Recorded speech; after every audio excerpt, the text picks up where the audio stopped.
Muchas bendiciones a todos los hermanos que nos sintonizan a través de Facebook Live. Esto es Capilla del Rey Orlando. Les habla, como siempre, su hermana Eileen Maldonado. Les saludo cariñosamente, abrazos a todos.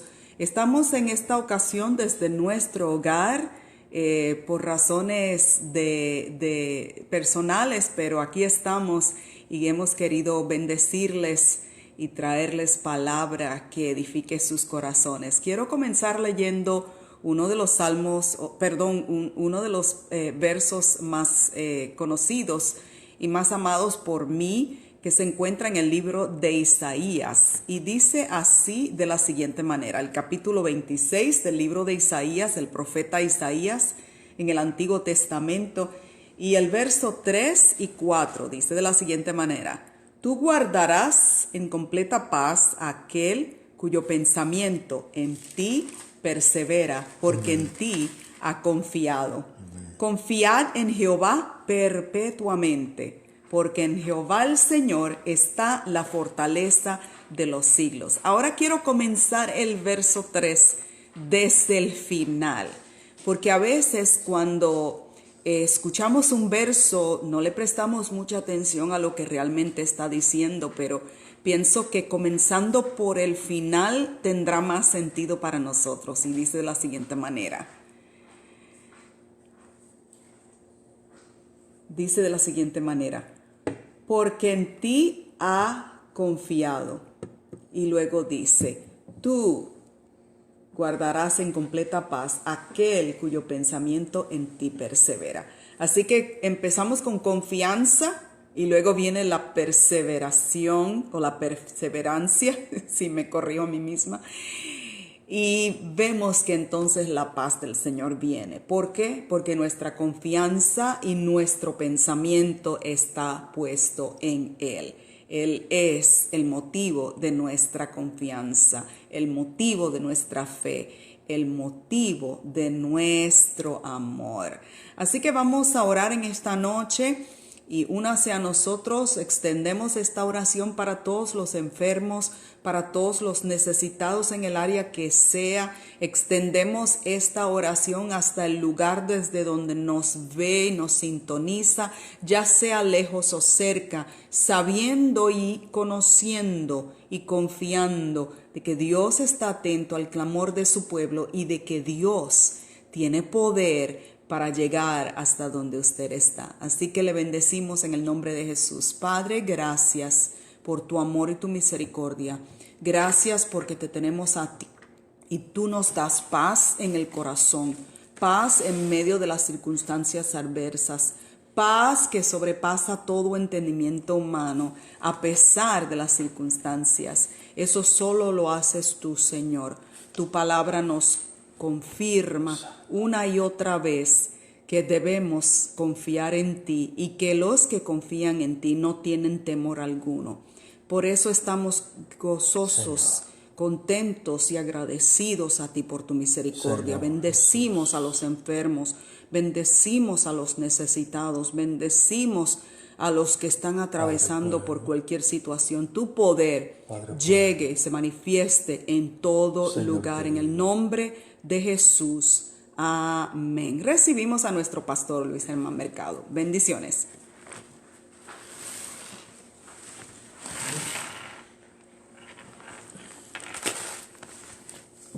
Hermanos amados, aquí estamos otra vez con ustedes. Hoy otra vez a través de las redes sociales, por causas ajenas a nuestra voluntad, pero estamos aquí. Y quiero compartir con ustedes una palabra de Dios.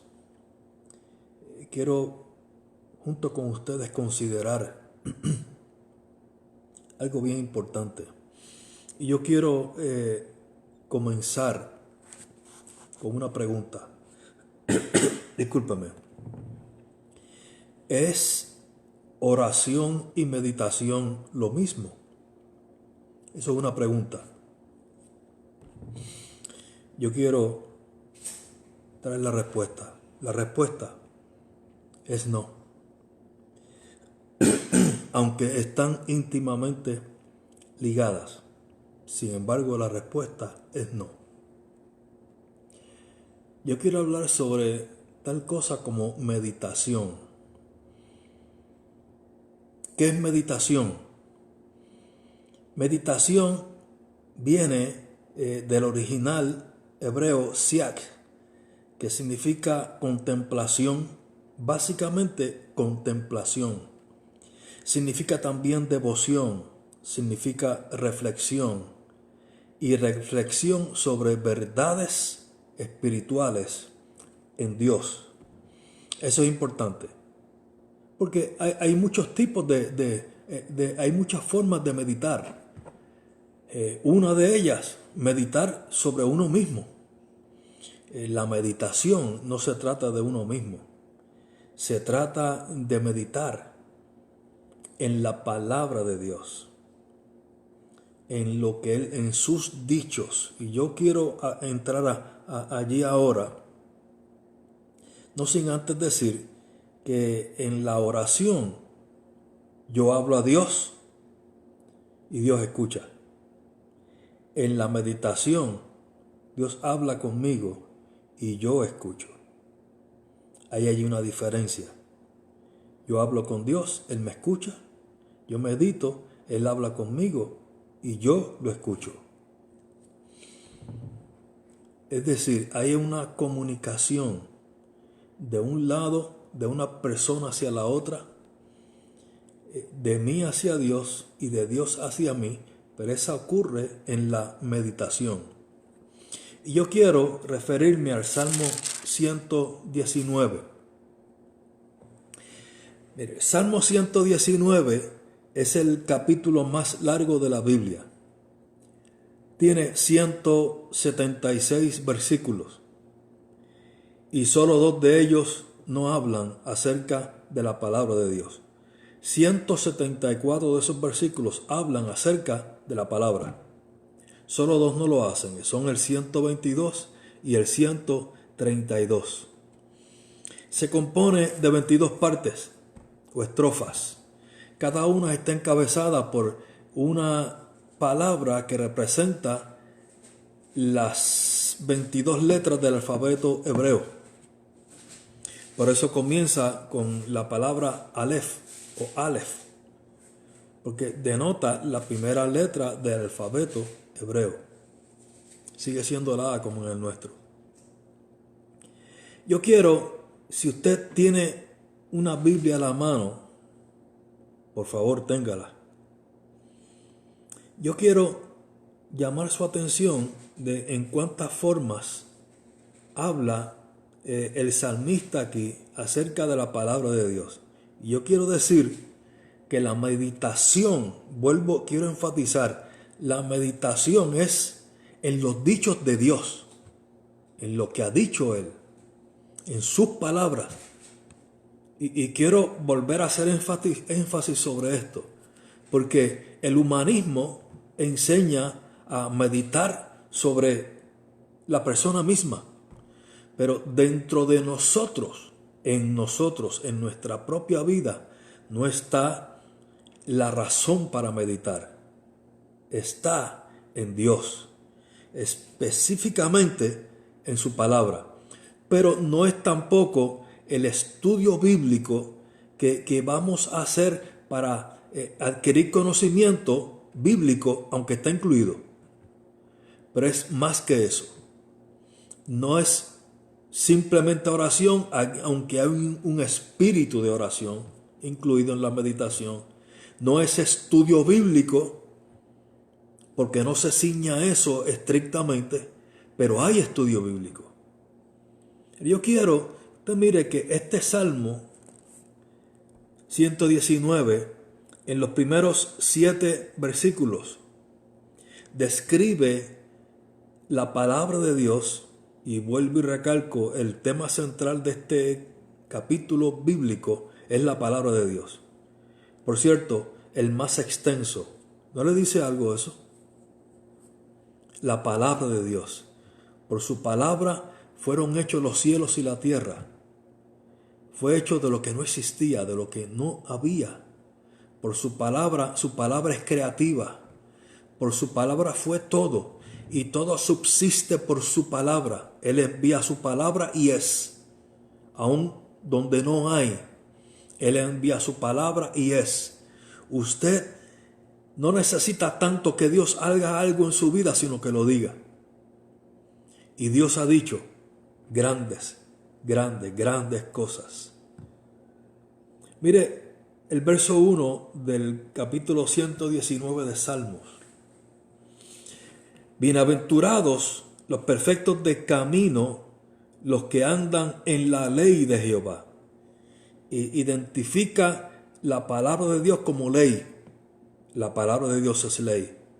Y es ley eterna. Es permanente. Los cielos y la tierra pasarán, pero sus palabras no pasarán. Verso 2 dice, bienaventurados los que guardan sus testimonios. Ahora identifica la palabra de Dios con testimonio y con todo el corazón le buscan.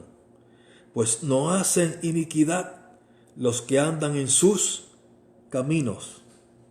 Y ahora lo identifica con camino. La palabra de Dios es camino. La palabra de Dios es testimonio. La palabra de Dios es ley. Tú encargaste que sean muy guardados tus mandamientos. Y ahora lo identifica con mandamiento. Es un mandamiento no de hombres, es de Dios. La palabra de Dios es mandamiento de Dios. Ojalá fuesen ordenados mis caminos para guardar tus estatutos. Y un estatuto es algo que no se mueve, que es permanente. Es igual a ley en el versículo primero. Entonces, no sería yo avergonzado cuando atendiese a todos tus mandamientos. Te alabaré con rectitud de corazón cuando aprendiere tus justos juicios. Y aquí, ahora, Salmo 119 lo está identificando con juicios. Tus estatutos guardaré, no me dejes enteramente.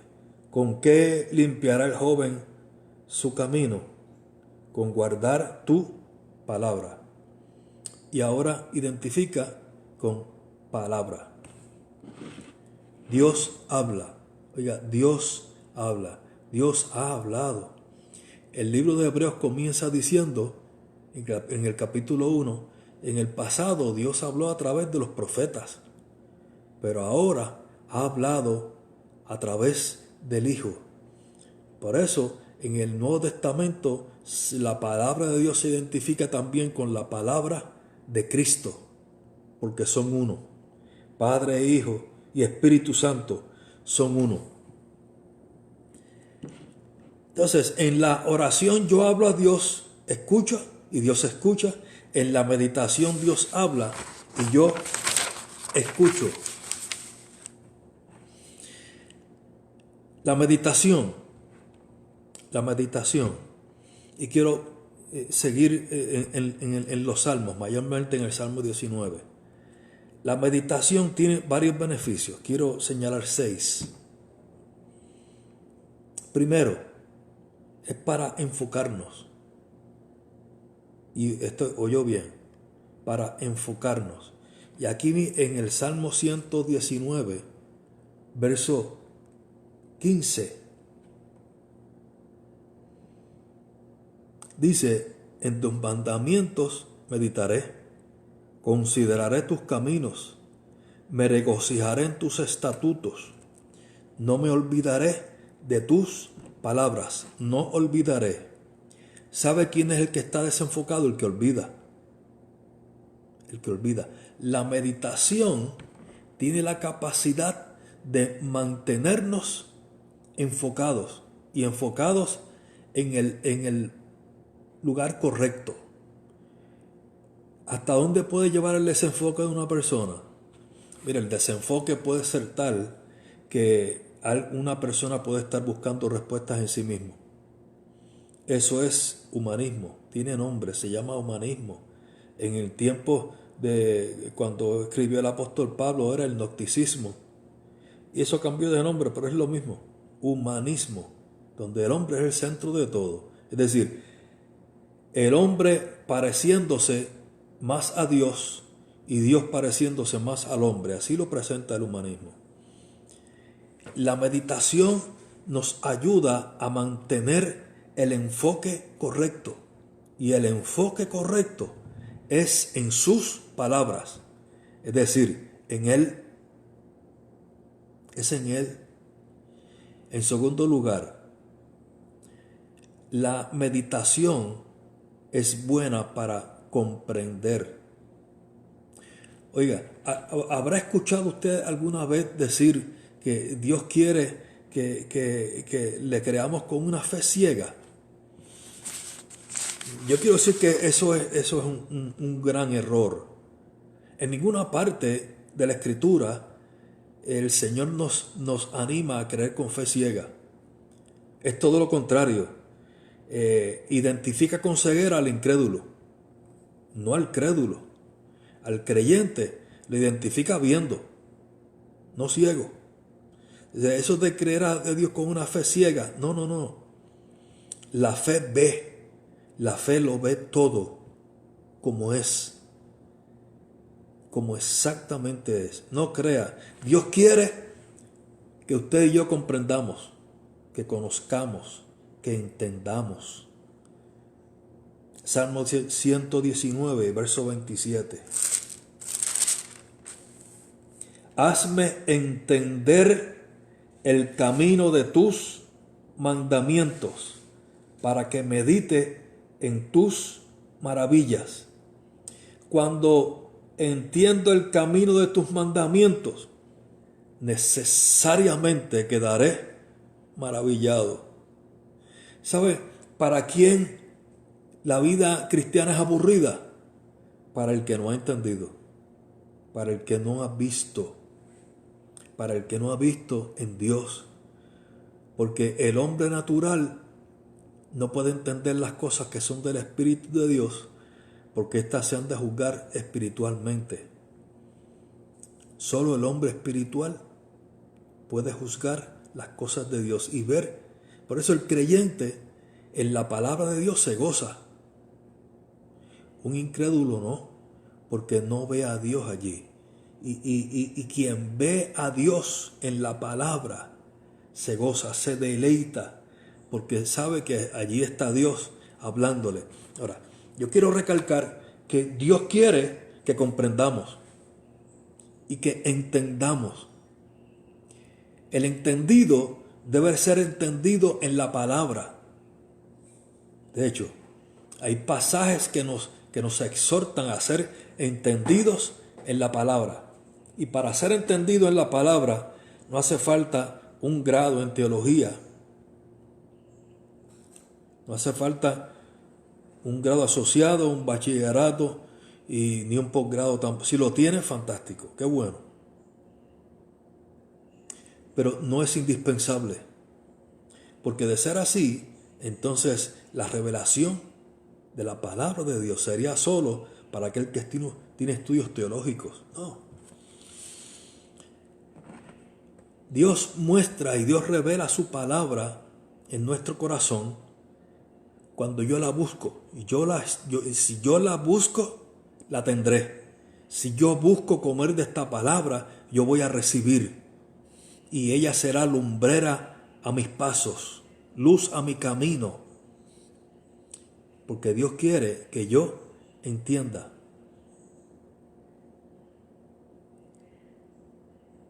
Una de lo que salta a la vista en toda la Biblia, de principio a fin, y quiero recalcar, desde Génesis hasta Apocalipsis, es el Cristo. El Cristo está presente en todos los libros de la Biblia. Y aunque ese no es el tema mío hoy, sino la meditación, quiero decir que cuando se medita, cuando medito en la palabra de Dios, hay alguien que estará presente en esa meditación, en cada palabra, en cada paso que doy a través de la revelación de la Escritura, y es el Cristo. ¿Quiere Dios que yo entienda? Sí. Mire, en el Nuevo Testamento, en el libro de Corintios, Pablo está tratando una situación por la que atravesaba en un punto histórico la iglesia de Corinto. La iglesia de Corinto, comienza Pablo en el capítulo 1 alabándolos, diciendo: los alabo porque no tienen falta en ningún don, abundan en dones. Hay abundancia de dones en la iglesia de Corinto. Sin embargo, no los alabo en el aspecto de que oigo que hay entre vosotros divisiones, y en parte lo creo, dice Pablo. Porque cada uno dice: yo soy de Pablo, yo de Cefa, yo de Apolo. Sigue atravesando por todo el trayecto de esa epístola primera a los Corintios hasta que llega el tema de los dones. Porque el ejercicio de los dones jugaba un papel en aquello que estaba ocurriendo. Había división en la iglesia y los dones también estaban salpicados por esa división. Dice Pablo: no tiene sentido, y estoy parafraseando, no tiene sentido que uno de ustedes, o varios, o muchos de ustedes, se pongan en pie en la iglesia y hablen en lengua si no hay intérprete. Y aquí hay un criterio de parte de Dios. Escúcheme bien. No tiene sentido que usted hable 1000 palabras en lenguas en la iglesia si no hay intérprete. ¿Por qué? El criterio era que el oyente no podría ser edificado, y no podría ser edificado porque no podía entender.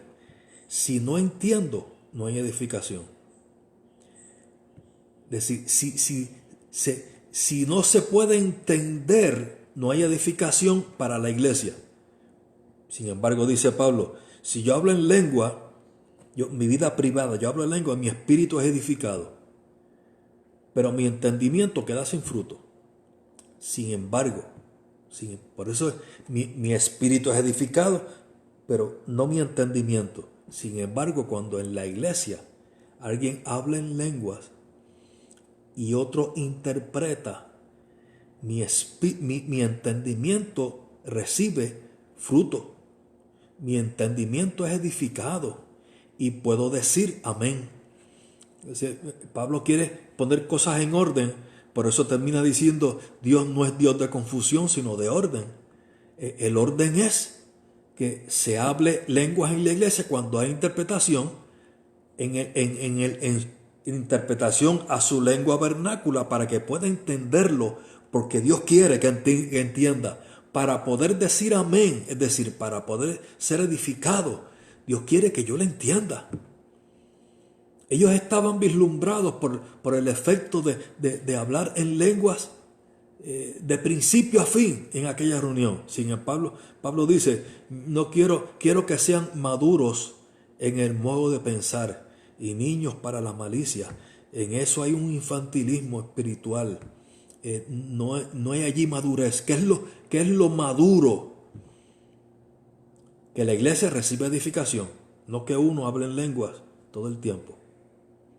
Que es lo maduro, que la iglesia sea bendecida, que todos los hermanos sean bendecidos por esa palabra una vez puedan entenderla. Dios quiere que usted entienda.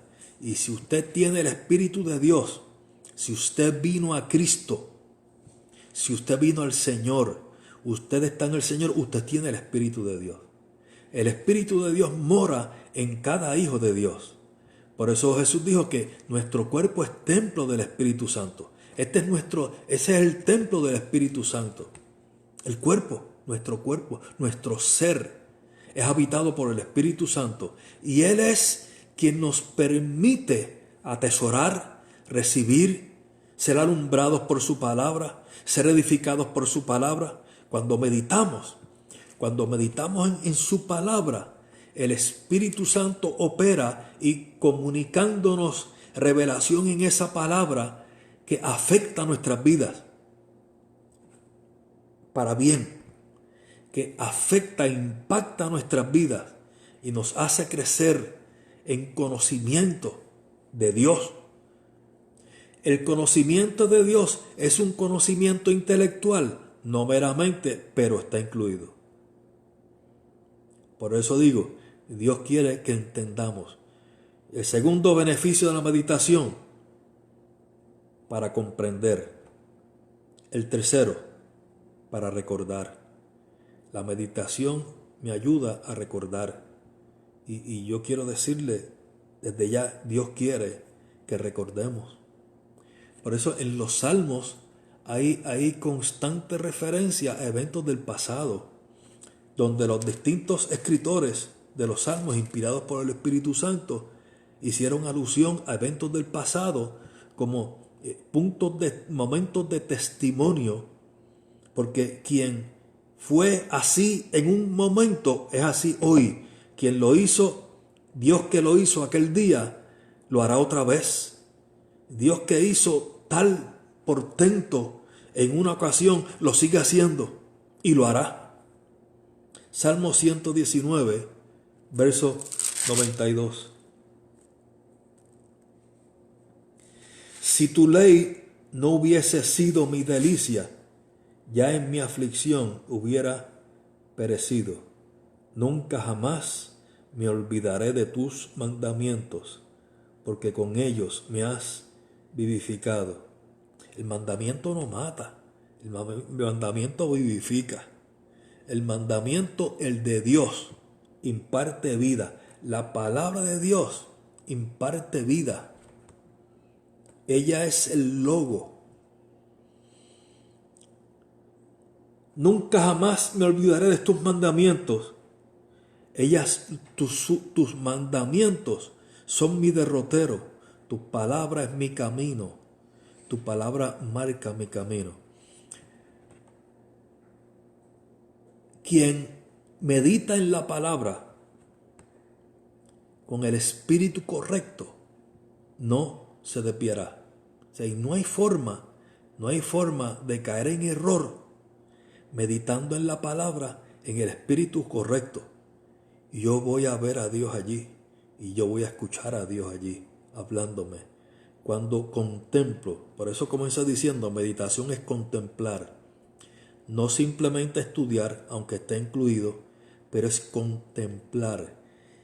Si yo puedo ver a Dios en las páginas de este libro, y somos gente de un libro, la Biblia, de un libro que contiene las palabras de Dios, yo podré recordar y necesitaré recordar en todo momento. La meditación me lleva a adorar. Salmo primero. Quiero moverme ahora al primero de los salmos.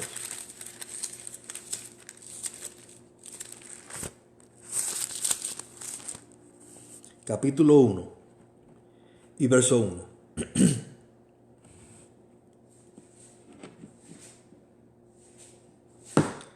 Bienaventurado el varón que no anduvo en consejo de malos, ni estuvo en camino de pecadores, ni en silla de escarnecedores se ha sentado, sino que en la ley de Jehová está su delicia, y en su ley medita de día y de noche. Será como árbol plantado junto a corriente de aguas, que da su fruto en su tiempo y su hoja no cae, y todo lo que hace prosperará. Este es el varón que medita, o la mujer que medita en su ley de día y de noche. ¿Es posible meditar en esta palabra de día y de noche? Bueno, yo contestaré a eso con otra pregunta. ¿Es posible orar sin cesar? ¿Es posible orar constantemente? Técnicamente la respuesta a esa pregunta es no, nadie puede orar sin parar constantemente. Ahí estamos haciendo también otras cosas. ¿Y a qué se refiere el verso de 1 de Tesalonicenses? Dice, orad sin cesar. Lo que está diciendo es que la oración tiene tal premura, tiene tal importancia, que debemos estar en ese espíritu de oración constante, aunque no estemos orando constantemente. Lo que lleva a concluir que el Hijo de Dios debe dedicar tiempo extenso, tiempo de primera calidad para orar. De la misma forma. ¿Es posible meditar en su ley de día y de noche? La contestación es paralela a la contestación acerca de la oración. Técnicamente no es posible meditar en su ley de día y noche, pero debe haber tal inclinación y tal espíritu en mí de meditar en su palabra con suficiente énfasis como para identificarlo como de día y de noche. Es tan importante orar sin cesar, es tan importante y tan necesario, indispensable. Así, meditar en su ley, en su palabra, de día y de noche. La meditación es útil para mantenernos enfocados, para comprender, para entender, para recordar, para adorar y ahora quiero decir para aplicar, porque la palabra de Dios no es simplemente para conocerla, sino para aplicarla. Por eso dice la Escritura que no serán los oidores de la palabra los justificados delante, sino los hacedores. Porque un oidor de la palabra es como alguien que se para frente al espejo y cuando se va se olvida cómo era. Y estamos llamados a ser hacedores de la palabra, es decir, quien aplica la palabra. Salmo 119 otra vez. Volvemos otra vez al Salmo 119, pero otra vez al verso 105.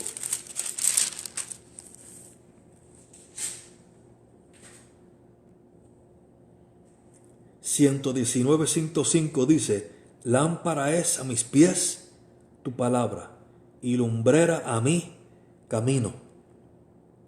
¿Sabe qué implica, sabe qué significa ahí mi camino? Ahí dice que es el camino mío. Es cómo yo vivo. Ella es lámpara para mí en la forma en que yo vivo, porque la vida cristiana se trata de una relación con Dios. No es una relación, es un estilo de vida, es cómo se vive. No cómo se estudia un libro, en este caso la Biblia, sino cómo se vive. Por eso es que estoy llamado a ser hacedor de la palabra. Es decir, porque esta palabra cobra vida en mí. Y lo que enseña la palabra, por eso es tan necesario meditar en ella, que incluye orar e incluye estudiar. Lo que enseña la palabra es tan necesario que afectará mi vida toda. Entrará a cada área de mi vida. Porque ella es viva y es eficaz.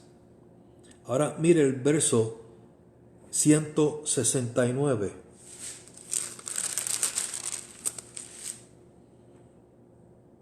Llega mi clamor delante de ti, oh Jehová.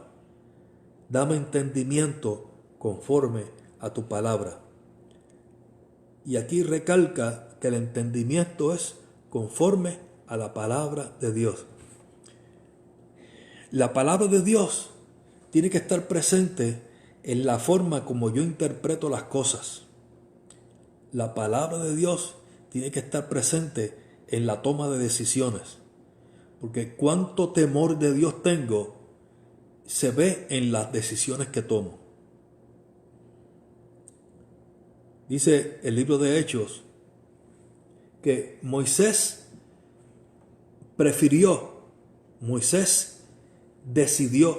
Moisés prefirió sufrir con el pueblo de Dios que disfrutar de los placeres temporales del pecado. El pecado tiene placeres, pero son temporales. Moisés dijo, no, yo prefiero, en vez de disfrutar de ese placer temporal, yo prefiero padecer con el pueblo de Dios. ¿Y cómo es que alguien decide darle espalda a placer para padecer persecución? ¿En qué momento es que alguien toma una elección como esa? Cuando sabe que es la voluntad de Dios. La voluntad de Dios nunca está para que nos acerquemos al mundo, sino que nos acerquemos a Él y que caminemos en su voluntad. Por eso, Dios quiere que tengamos entendimiento en su palabra. Quien tiene entendimiento en su palabra decidirá, tomará decisiones por lo que es correcto. Y aunque esa palabra parece como que tan árida, quien tiene entendimiento en la palabra tomará decisiones correctas. Y eso se traducirá en bendición. Eso se traducirá de prosperidad en el Señor. Se traducirá de forma de caminar en Cristo. Cuando entendemos, podemos aplicar. Cuando no entendemos, no podemos aplicar. Y vuelvo y digo, Dios quiere que yo entienda. Y la palabra de Dios no es un misterio para que de un grupo esotérico, de una pequeña élite de iluminados puedan entenderla. La palabra de Dios es para el hombre, para todo el hombre. Eso fue lo que vio Martín Lutero cuando en sus días el clero llegó a tomar dominio de las escrituras hasta tal punto que se enseñó abiertamente a las masas. Se les enseñó que solo el clero podía entender las escrituras y por lo tanto enseñarlas. Por eso el pueblo dependía del clero para conocer la palabra de Dios. Por eso Martín Lutero clavó en la capital de Edimburgo las 95 tesis. Y la primera tesis de esas 95 es la famosa Sola Scriptura, que traducido a nuestro español hoy, solo las escrituras. No hace falta nada más. Las escrituras, ellas son lumbrera a nuestro camino. Meditar me ayuda a concentrarme.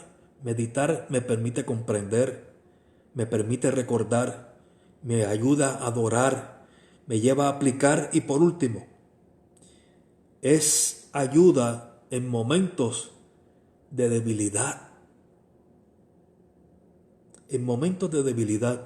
Y en este mismo Salmo 119, los últimos dos pasajes, así termina este capítulo tan extenso. Los últimos dos versos dice, viva mi alma y te alabe, y tus juicios me ayuden. Yo anduve errante como oveja extraviada, busca a tu siervo, porque no me he olvidado de tus mandamientos. Cuando dice aquí el salmista que estuvo errante, no era que estaba en camino de pecado, estuve errante, dolido por circunstancias que lo habían afectado, que le estaban haciendo sufrir, por circunstancias que estaban agobiándolo, días difíciles. En los mismos salmos hay un pasaje muy citado, con esto termino, donde dice, 7 veces cae el justo y Jehová lo levantará. En muchas ocasiones se escuchará ese pasaje mal citado.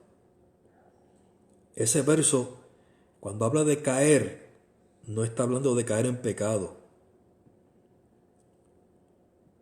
Se refiere a caer en tribulación, a caer en angustia, en problemas, en pruebas. Se cae en angustia, se cae en tribulación. ¿Oh sí? El apóstol Pablo inclusive da un dato autobiográfico en su vida en la segunda carta a los Corintios, cuando dice que para que la grandeza de las revelaciones no me sobresaltase sobremanera, me fue dado un aguijón en mi carne, un mensajero de Satanás que me abofetea, respecto a lo cual he orado a Dios 3 veces que lo quite de mí, y me ha dicho: bástate mi gracia, porque mi poder se perfecciona en tu debilidad. Es de debilidades como esa que está hablando estos últimos 2 versos. Debilidades en términos de prueba y de aflicción.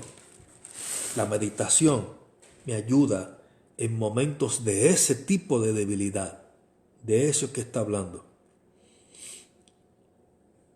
Hábitos edificantes. Hábitos edificantes. Disciplinas edificantes. Disciplinas que se practican, que son un molde, un hábito que lejos de convertirse en algo pesado, en una carga pesada, vienen a ser deleites. La oración es deleite en la vida del cristiano. El estudiar su palabra. Y yo quiero terminar diciendo hoy que la meditación, cuando la meditación es en Él, en su palabra, nos ayuda a concentrarnos, nos ayuda a comprender, nos ayuda a recordar, nos lleva a adorar, nos ayuda a aplicar y nos ayuda a nuestra debilidad. Meditemos, oremos, meditemos, busquemos el rostro de Dios.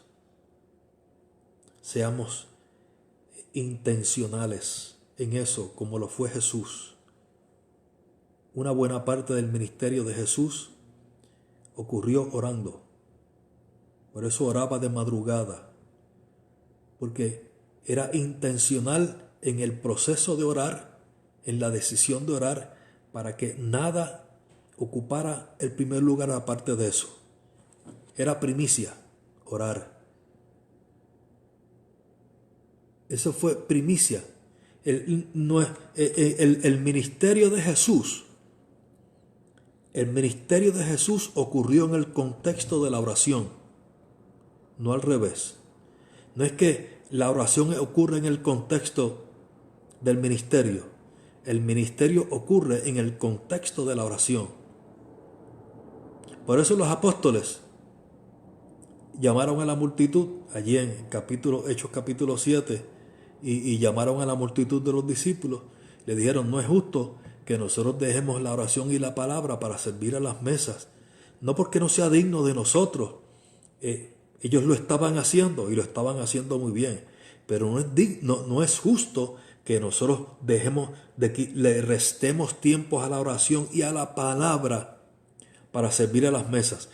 Quien no ora no puede estar en el ministerio de la palabra. Ellos tenían eso claro. Jesús dedicó mucho tiempo a orar y a meditar. Yo quiero terminar aquí, hermano. Terminamos aquí nuestro estudio de hoy. Espero que haya sido de edificación, espero que haya sido bueno, edificante en su vida y que aporte a su vida espiritual. Aquí terminamos. No sin antes vamos a orar ahora. Yo quiero orar por todo aquel que me acompaña en esta transmisión a través de las redes sociales. Y vamos a estar ahora ante la presencia de Dios. Señor amado Jesús, Padre bueno, mira a cada hermano que me ha acompañado, a cada persona que ha estado conmigo en esta noche, considerando tu palabra. Señor eterno, que quede plasmado esto de forma clara y diáfana, y que así tú nos hagas y nos añadas, Señor, que queremos vivir así, en tu palabra, en ese espíritu de oración en tu palabra, en esa postura postura de temor a ti, sirviéndote a ti con alegría. Porque tus palabras son como miel a nuestro paladar. Señor amado, gracias por tu palabra. Padre bueno, gracias por tu palabra. Señor Jesús, a cada hermano que me acompaña, Señor, dale entendimiento en tu palabra. Entendimiento en esa palabra que hará la diferencia. Señor, en el nombre de Jesús. En el nombre de Jesús. Antes de despedirme, yo quiero recordarle a los hermanos de Capilla del Rey en Orlando que este próximo domingo estaremos reuniéndonos en nuestro templo, en nuestro local, aunque hoy transmitimos a través del internet. Pero el próximo domingo domingo 19, estaremos reuniéndonos en nuestro local. Como hemos estado haciendo últimamente, tenemos 2 servicios, uno a las 10 de la mañana y el segundo a las 11:30. No falte. Yo quiero enfatizar que estamos tomando todas las medidas de precaución. Lleve su mascarilla, si quiere también lleve sus guantes. Y si no los tiene, le vamos a proveer allí de ambos, de mascarilla y guantes. Y yo le garantizo que se están tomando las medidas de precaución y medidas sanitarias estrictamente. Estamos tomando esto bien en serio. Siéntase en la completa libertad de estar allí con nosotros. Hay distanciamiento, por eso es que tenemos 2 servicios, para poder tener un buen distanciamiento social entre los presentes, obviamente, y para que podamos seguir haciéndolo así. Les espero este próximo domingo a las 10 o a las 11:30. Mientras, sean todos bendecidos. Dios les bendiga a todos.